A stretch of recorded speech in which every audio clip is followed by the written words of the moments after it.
Now turn to Section 4. Section 4. You will hear a lecture about tourism.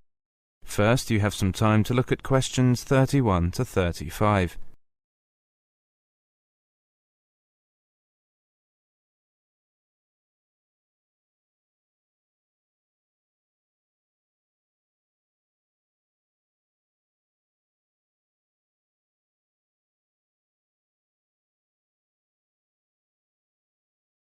Now listen carefully and answer questions 31 to 35.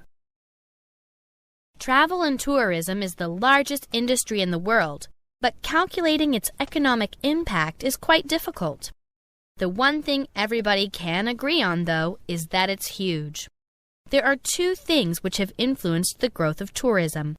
There are firstly, social factors, and secondly, technology and the way it's developed. Let's consider the social factors first of all. Demand for tourism is determined mainly by the amount of wealth a country has, which is why countries such as Japan, Australia, the USA, and Western European countries have contributed most in terms of tourist numbers in the past. However, growing wealth in developing countries will mean that demand for holidays abroad will take off there in the near future, boosting tourism enormously. That said, the majority of tourists are still from what are called the developed nations. However, studies show that their number will not rise much further in the next few decades because their populations are fairly stable. As a result, there'll be a growth in the number of retired people who will have more time on their hands. This will influence the kind of tourism wanted.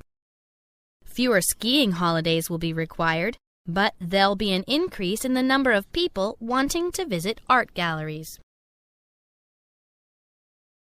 Before you hear the rest of the lecture, you have some time to look at questions 36 to 40.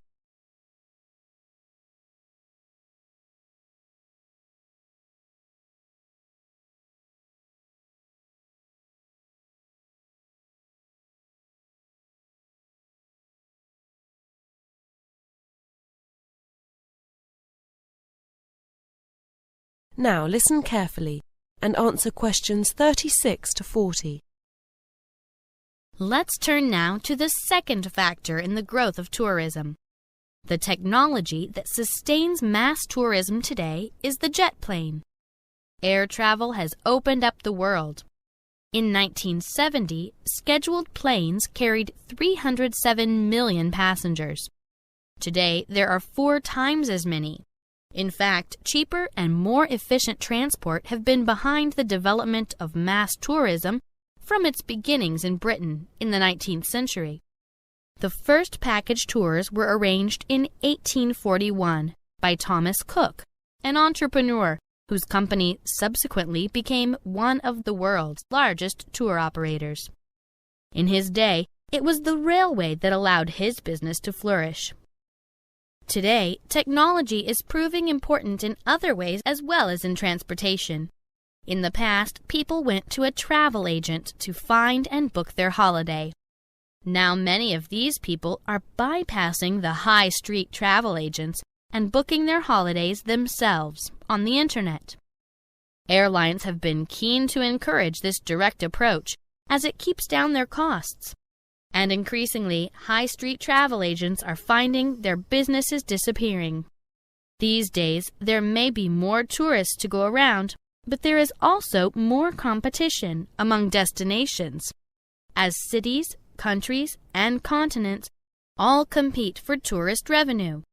But becoming a tourist destination is not quite as straightforward as it may seem. For example, Ireland used to sell itself as a place to enjoy the beautiful countryside. However, it soon discovered that it was attracting young student backpackers without any money. So how did Ireland set about increasing revenue from tourism? Well, the Irish Tourist Board came up with the idea of promoting the country's literature, using the names of writers such as Oscar Wilde and James Joyce to appeal to older, richer tourists who would spend their money in the hotels and restaurants of the country. However, there are other ways of appealing to tourists. The U.S. is dotted with places that claim to be the capital of something or other, sometimes things which may seem rather strange. Crystal City, for example, is the world capital of the vegetable broccoli. And then there's Gilroy, famous for its garlic. These towns are trading on a single gimmick to attract the tourists. Festivals are another way to bring them in. Literary, food, art. They're all staged for one reason only, to attract tourist revenue. Many a town has sought to copy the success of Stratford, Ontario, which was transformed from a small, run-down, blue-collar town to a bustling cultural center by the efforts of Tom Patterson, who managed to persuade a British director to stage their first drama festival in 1953. But then, boosting a city through tourism is nothing new. In 18th century England, bath spa became fashionable after the owners of the hot baths employed Beau Nash, the trendsetter of his day, to promote the city. I want to end the lecture there for today. Thank you. That is the end of section 4. You now have half a minute to check your answers.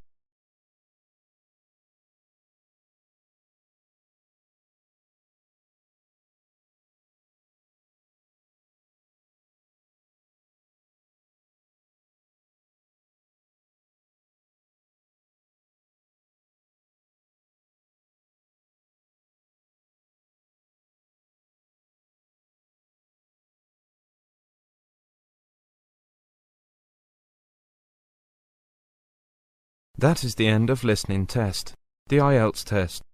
You now have 10 minutes to transfer your answers to the listening answer sheet.